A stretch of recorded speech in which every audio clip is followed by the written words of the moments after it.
அன்பின் வடிவங்களே, அனைவரும் இன்று சுகத்தையும் புலன் இன்பத்தையும் நாடுகின்றனர்.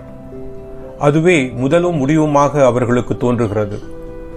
மக்களிடம் எதை வேண்டுமானாலும் எவ்வளவு வேண்டுமானாலும் உண்ணலாம் என்று நீங்கள் கூறினால் அவர்கள் மகிழ்ச்சி அடைகின்றனர். ஆனால் அது அவர்களுக்கு நோயை கொண்டு வந்துவிடும் என்று மேலும் கூறினாலோ அவர்கள் உங்களை எதிரியாக எண்ணுவர். எந்த விதியும் கட்டுப்பாடும் பிரபல்யமாகாது. ஆனால் கட்டுப்பாடு மற்றும் ஒழுங்குமுறை ஆகியவற்றால் மட்டுமே பலத்தை பெற முடியும். கஷ்டங்களை வரவேற்றால்தான் மனிதர்கள் பலத்தையும் தாங்கும் ஆற்றலையும் பெற்றவர்களாக உருவாக முடியும். முயன்றால் வெல்வதற்கான பலம் கிடைக்கும். காணப்படும் அனைத்திற்கும் பின்னால் மறைந்திருக்கும் கண்களால் காண முடியாத அடித்தளத்தை காண முயலுங்கள். உயர்ந்த கட்டிடங்களுக்கு அடியில் ஆழத்தில் அஸ்திவாரம் இருக்கிறது. அதுபோன்று கண்களால் நாம் காணும் இந்த உலகிற்கு அடித்தளமாக இருப்பவர் காண முடியாத பரமாத்மா ஆவார்.